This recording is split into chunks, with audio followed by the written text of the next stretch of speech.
Madame la présidente de la Fondation hospitalière pour la recherche sur la précarité et l'exclusion sociale, Monsieur le commissaire général de France Stratégie, mesdames et messieurs, je suis très sincèrement ravi d'accueillir dans ces murs ce colloque de la Fondation hospitalière pour la recherche sur la précarité et l'exclusion sociale, consacré aux efforts de recherche contemporaine pour mieux comprendre et lutter contre les effets de la précarité.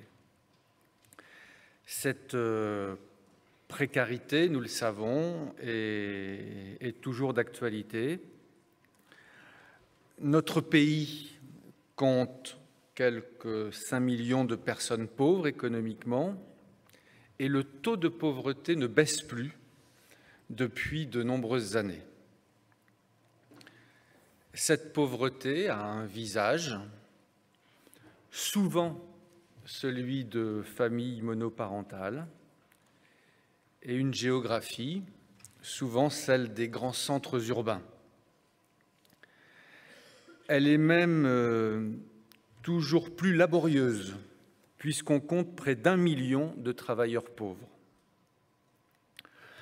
Au-delà de la seule pauvreté monétaire, il convient de parler de pauvreté en conditions de vie qui mesure les privations matérielles et sociales. Autrement dit, la pauvreté n'a rien de simple, ni dans sa mesure, ni dans sa définition, ni dans ses causes ou effets. C'est bien pour cela que vous êtes aujourd'hui réunis. Il me faut ici rappeler que le CESE a été précurseur d'une nouvelle approche de la pauvreté grâce à l'avis de 1987 de Joseph Wresinski, daté des quarts mondes, qui a fait de la pauvreté non pas le problème d'une minorité à tenir écartée, mais une atteinte aux droits humains fondamentaux à combattre par la société tout entière. Et cette approche du père Wresinski au CESE a connu un retentissement mondial. C'est dans l'histoire du CESE, on s'accorde à dire que c'est probablement la vie qui a eu le plus grand retentissement. Mais par la suite, un avis de 1995, rapporté par Geneviève de Gaulle-Antonios, a réalisé une évaluation des politiques publiques de la pauvreté. Une étude de 2013 a été consacrée à la précarité chez les femmes et en 2017, pour les 30 ans du rapport Wresinski, une résolution a appelé à poursuivre la lutte contre la grande pauvreté. En 2018, à nouveau, un avis a été adopté sur les personnes vivant dans la rue. En 2019, en conformité avec les objectifs de développement durable de l'ONU, les ODD, un rapport a été rendu intitulé « Éradiquer la pauvreté à l'horizon 2030 ». En juillet 2022, nous consacrions un avis au métier de la cohésion sociale. Enfin, dans sa toute dernière édition, le rapport annuel sur l'état de la France que le CESE vient de remettre au gouvernement pointe la préoccupation croissante de nos concitoyens au sujet des inégalités et du pouvoir d'achat. À mon sens, le danger est aujourd'hui que, dans certains discours, la pauvreté redevienne l'affaire des pauvres plutôt que l'affaire de toute la société. On assiste, me semble-t-il, à une forme de séparatisme social, comme les émeutes des banlieues peuvent en témoigner.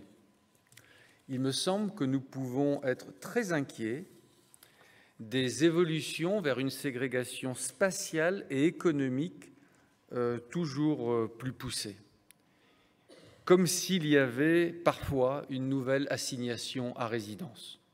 Or, nous savons que la pauvreté est la première cause d'exclusion de la citoyenneté. Elle a désormais de nouveaux visages: précarité, inégalités, pauvreté rurale, urbaine, chez les jeunes ou les personnes âgées. Et si les politiques dédiées échouent à réduire significativement la pauvreté, c'est sans doute pour une part non négligeable, c'est sans doute pour une part importante, parce qu'elles n'associent pas assez les personnes concernées.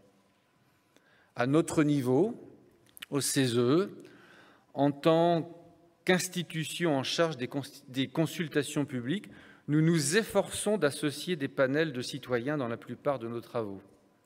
Les conventions citoyennes sont bien sûr l'exemple d'une telle démarche. Lors de celles consacrées à la fin de vie, nous avons tenu à intégrer 8 personnes, en l'occurrence 8 femmes, en situation de très grande précarité, catégorie de personnes qui auraient sinon échappé au tirage au sort, dispositif par lequel nous avons constitué la Convention citoyenne. Je me réjouis donc de l'ambition et de la variété des approches de la précarité et de l'exclusion que vous allez aborder aujourd'hui, problématique des indicateurs, des territoires, de la santé. Je vous souhaite donc une excellente journée de travail et vous dis à nouveau le plaisir que vous teniez vos travaux au CESE dans cet hémicycle. Bons travaux.